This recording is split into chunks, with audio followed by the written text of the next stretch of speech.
जय श्री कृष्ण। ओम श्री परमात्मा ने नमः। श्रीमद् भगवद गीता, चौथा अध्याय, श्लोक नंबर 27।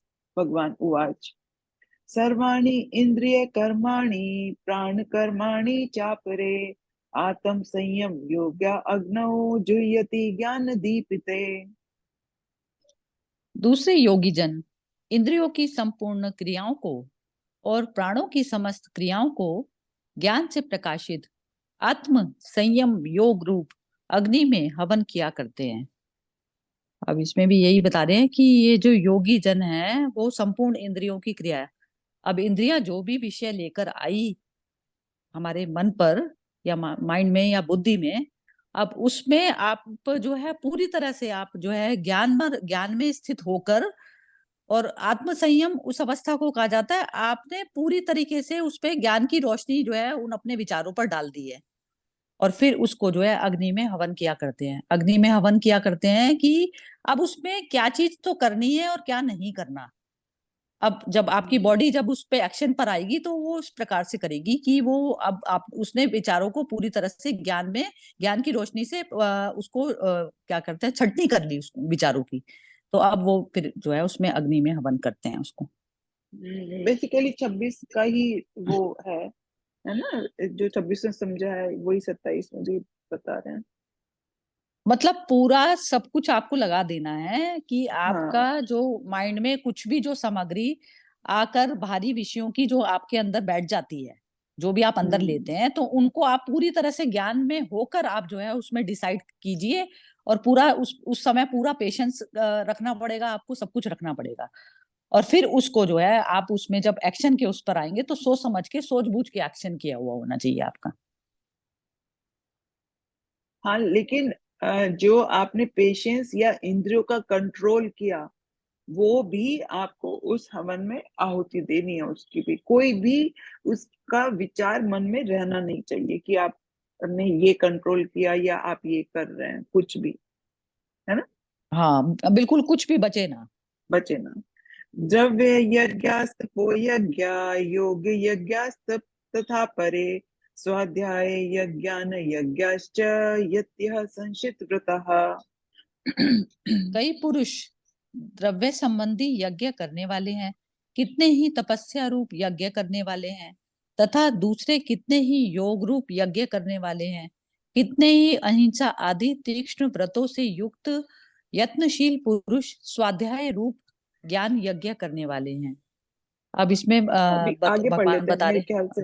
है ना? इसके आगे ठीक है, कंटिन्यूशन ठीक है। में होगा ये, है ना? अपाने जुह्यति प्राणम प्राणे अपानम तथा परे प्राणापान गति रुद्ध्वा प्राणायाम परायणः अपरे नियताहाराः प्राणान् प्राणेषु जुह्यति सर्वे अप्येते यद्विदो यक्षपित कल्मष। दूसरे कितने ही योगी जन अपान वायु में वायु प्राण वायु को हवन करते हैं, वैसे ही अन्य योगी जन प्राण वायु में अपान वायु को हवन करते हैं। तथा अन्य कितनी नियमित आहार करने वाले प्राणायाम परायण पुरुष प्राण और अपान की गति को रोककर प्राणों को प्राणों में ही हवन किया करते हैं। ये सभी साधक यज्ञों द्वारा पापों का नाश कर देने वाले और यज्ञों को जानने वाले हैं। हम्म। इसमें क्या समझे? ये पहले श्लोक से अलग अलग तरीके से बताया ना। यज्ञ करने वाले की कुछ द्रव्य से करते हैं, कुछ तपस्या से यज्ञ करते हैं, कुछ योग के साथ, और कुछ अहिंसा आदि तीक्ष्ण व्रतों से, और कुछ यत्न के साथ यज्ञ करते हैं। तो यज्ञ करने के मतलब काम करने के तरीके बता दिए, कुछ ऐसे करते हैं, कुछ ऐसे करते हैं। तो इसके आगे अब इसमें क्या बताया? दूसरे कितने ही योगी जन। इस इसमें मैं फिर बताया से कि प्राण वायु में अपान वायु को हवन करते हैं। प्राण वायु और अपान वायु तो वो हो गई कि सांस को छोड़ना और लेना, उस हाँ, प्रकार सांस से हो लेना गया। तो तो हाँ। आप हाँ तो सांस और कितने ही नियमित आहार।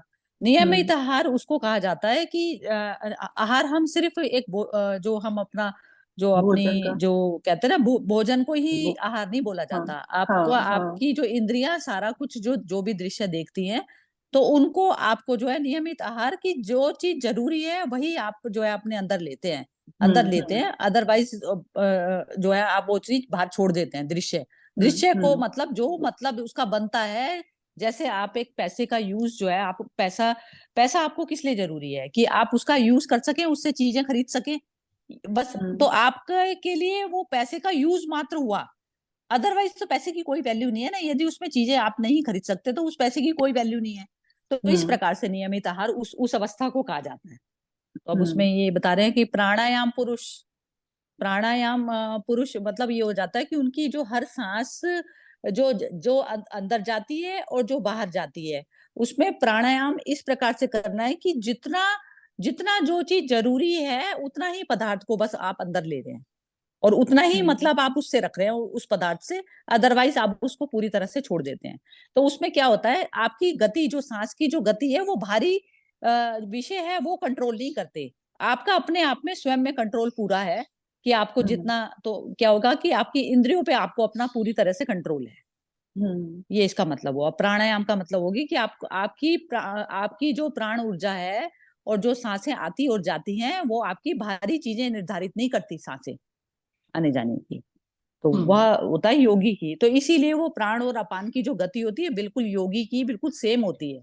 सेम इस प्रकार से होती है ना कि वो उसकी सांस ये नहीं है कि वो उसने कोई अच्छी चीज देख ली बुरी चीज देख ली, तो जो उसका मन मतलब बनाता है तो वो मतलब के अकॉर्डिंग उसकी सांस जो है ज्यादा बढ़ जाती है, तीव्र हो जाती है उसकी गति, या धीमी हो जाती है। तो ऐसा नहीं होता उसके साथ। हाँ, क्योंकि कोई भी काम हमें यहाँ पे अच्छा बुरा तो कुछ किसी भी काम को ये तो है ही नहीं कि अच्छा बुरा से मतलब है उसका। वो तो काम हमें पूरा 100% लगा के करना है। तो इसलिए जब हमारा अच्छा बुरा ही नहीं होगा, शून्य से में एक शांति की स्टेज से हम काम कर रहे हैं, तो प्राणों की गति भी ऊपर नीचे नहीं होगी, वो भी सम में ही रहेगी हमारी, है ना। हाँ यही रहेगा बिल्कुल। और जैसे हाँ। आप ये समझिए ना कि आपने बहुत अच्छा बाहर कोई खाना ही देख लेते हैं आप, सपोज कीजिए, और हम्म। आपको भूख बिल्कुल भी नहीं है, तो वो हम्म। खाना आपको अट्रैक्ट नहीं करता ना, किसी भी हम्म। प्रकार से अट्रैक्ट नहीं करता। तो ऐसे हम्म। आपकी गति जो है सांस की बिल्कुल नॉर्मल रहती है, क्योंकि आप बिल्कुल फुल है उस समय। तो ऐसे ही जो है मन का, जब आपका मन पूरी अवस्था में रहता है तो आपकी गति जो है शांति। बाहर की चीजों हाँ। से निर्धारित नहीं होती, पूरी तरह से नहीं शांत होती। स्थिति में रहती है। शांति, हाँ। यज्ञशिष्टा मृतभुजो यान्ति ब्रह्म सनातनम, नायं लोको असत्य यज्ञस्य कुंतो अन्ये कुरु सकम। हे कुरुश्रेष्ठ अर्जुन, यज्ञ से बचे हुए अमृत का अनुभव करने वाले योगी जन सनातन पर ब्रह्म परमात्मा को प्राप्त होते हैं, और यज्ञ ना करने वाले पुरुष के लिए तो यह मनुष्य लोक भी सुखदायक नहीं है, फिर परलोक कैसे सुखदायक हो सकता है। अब इसमें यही बता रहे हैं कि अनुभव अमृत का अनुभव ये हो गया कि यज्ञ से आप करेंगे कुछ भी तो कुछ भी आपको प्राप्ति तो होनी ही होनी है। अब उसमें जो भी प्राप्त हुआ है आपको, उस अमृत का अनुभव सिर्फ वही मनुष्य कर सकता है जो पूरी तरह से कार्य करने के बाद बिल्कुल शांत स्थिति में पहुंच गया। अब यदि उसको शांति ही नहीं है मन में, तो वो क्या होता है, अब कह रहे हैं कि मनुष्य अब वो ना तो शरीर के तल पर ही सुखी रह गया और ना उसका मन ही सुखी होता। मन सुखी रहे। तो इस और प्रकार से अमृत भी ये इसीलिए बोला गया है क्योंकि आपने एक शांत स्टेट से यज्ञ किया अपने पूरा 100%, और आपको फल उसकी आसक्ति नहीं थी, तो जो भी प्राप्त हुआ वो अमृत ही हुआ, क्योंकि आपको वो एक्सेप्टेबल ही है। आपने तो किसी फल की इच्छा से किया ही नहीं था ना, वो फल में आसक्ति नहीं थी आपकी। इसलिए यहाँ पे उस यज्ञ से बचे हुए अमृत बोला यहाँ पर इसको, है ना। हाँ अमृत बोला गया यही बिल्कुल। हाँ। और आप जैसे आप कोई यज्ञ कोई सुख की कामना से कर रहे हैं, तो वो हाँ। कहते हैं कि वो फल जो है आपको बेशक चाहे मीठे भी दिख रहे हो, लेकिन वो जहर जहर ही होते हैं वो फल। हाँ, क्योंकि यदि फिर आप आप किसी उसमें कामना से, हाँ आप हाँ, फिर फिर उसमें आपके विचार बन जाते हैं कि ये जितना फल मिला वो उतना पर्याप्त है कि नहीं, और भी अच्छा हो सकता था। तो और वो कष्टदायक हो जाता है फिर। सुख भी, हाँ सुख भी जो है जहर की तरह से लगने लग जैसे जाता है फिर। तरह से एवं बहुविधा यज्ञा वितता ब्रह्मणो मुखे, कर्म जान विद्धि तान सर्वनेवं ज्ञात्वा विमोक्ष्यसे। इसी प्रकार और भी बहुत तरह के यज्ञ वेद की वाणी में विस्तार से कहे गए हैं, उन सबको तू मन, इंद्रिय और शरीर की क्रिया द्वारा संपन्न होने वाले जान। इस प्रकार तत्व से जानकर उनके अनुष्ठान द्वारा तू कर्म बंधन से सर्वथा मुक्त हो जाएगा। भगवान इसको अब अर्जुन को हर तरीके से जो है यज्ञ हो गया कि मन को अपने हल्का कि किस प्रकार से वो मन से अपने मुक्त हो।